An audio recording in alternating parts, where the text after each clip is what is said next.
So today we're going to talk about photosynthesis and cellular respiration. We will start with photosynthesis. So this is a process that occurs in the chloroplast. And here's what the chloroplast looks like. So whenever you get a picture of a chloroplast and you're trying to tell it apart from a mitochondria, on the inside of it, it has these little stacks. Versus down here, the mitochondria has these little squiggles inside. So that's an easy way to tell them apart.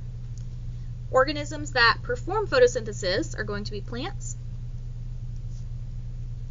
some protists, like Euglena, and some bacteria.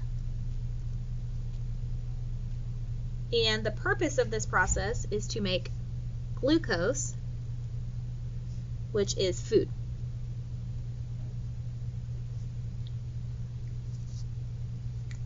So this process needs three things. The first thing that it needs is light, which is solar energy or sunlight.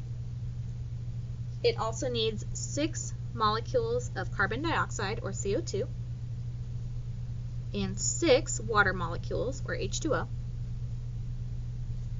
And this side of the equation, so the things on the left side of the arrow, we call the reactants.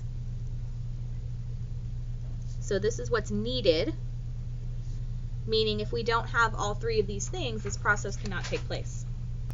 Now the two things that will be made is glucose, which again is that food, and the chemical formula for that is C6H12O6, and it's going to make 6 molecules of oxygen or O2. So on this side of the arrow, these things we call the products. So this is what's made. Now here is cellular respiration, which I kind of think of as the opposite of photosynthesis. So again, here is the mitochondria. When you're looking at it versus the chloroplast, it has these little squiggles inside. So cellular respiration is going to take place in the mitochondria. And organisms that do this process would be all, because all organisms need to make energy, which is the purpose of this process, and we call that energy ATP, or adenosine triphosphate. Now, the equation is really easy to remember because it's just the opposite of this one. So this one uses 3 things and makes 2. This one uses 2 things and makes 3. So we can take these 2 things and we can put them at the beginning of this equation. So we've got glucose, which again was C6H12O6, and 6 oxygen, or O2, are now the reactants of cellular respiration. So these are needed for this equation. And then the 3 things that were over here on this equation are now going to be over here, with the exception of the type of energy. So we're going to make 6 CO2, or 6 carbon dioxide. We're going to make 6 water, or H2O, but instead of light energy, now we're going to make ATP energy. So this side of the equation, these are now our products. So these 3 things are made. Now with cellular respiration, we have 2 types. We have aerobic and anaerobic. Aerobic cellular respiration uses oxygen, and anaerobic respiration does not use oxygen. So the first thing that happens in both processes is that glucose that was made in photosynthesis is going to be used first, and it is broken down in step 1, which is called glycolysis, which means splitting sugar. So we're splitting this glucose molecule. Now this process doesn't occur in the mitochondria, it actually occurs in the cytoplasm.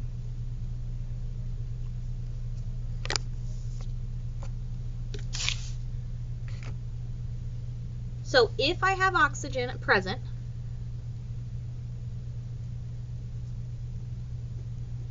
I will go to step 2, which is called the Krebs cycle. And then I will do step 3, which is called the electron transport chain.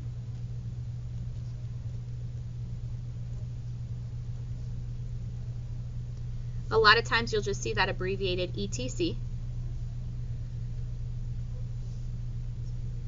And both of these two steps take place in the mitochondria. So with oxygen, again, we'll do all 3 steps: glycolysis, Krebs cycle, and electron transport chain. These two take place in the mitochondria, so we would say that this one takes place in the mitochondria, or aerobic takes place in the mitochondria. And it's going to make a total of usually about 34 to 38 ATP. It's kind of a range and it's not always perfect, so I just kind of take an average of about 36 ATP molecules. Okay, so again, this one we would call aerobic. So when we have oxygen, it's aerobic, and it's going to do all 3 steps: glycolysis, Krebs cycle, electron transport chain, and it will make around 36 ATP molecules. Now, if we don't have oxygen, we call that anaerobic, and it's only going to do this first step, which is called glycolysis. Okay, so glucose will be broken down in glycolysis. So this one, since we're only doing that first step, it's only going to occur in the cytoplasm.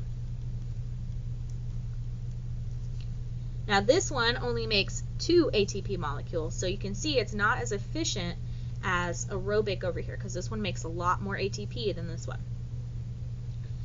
And there are 2 types, depending on what type of organism you are, depends on which one you do.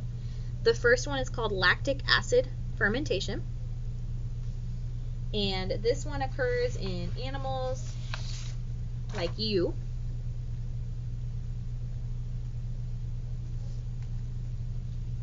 So whenever you work out a whole lot and you get really sore, it's because that lactic acid is building up in your muscles, which means you didn't have enough oxygen to produce as much energy as you needed, so your body switched over to lactic acid fermentation to make that extra ATP. The other type is called alcoholic fermentation. And this is going to occur in organisms like plants, bacteria, yeast, and this is what makes alcohol. So when they use glucose to make ATP, they make alcohol as a byproduct.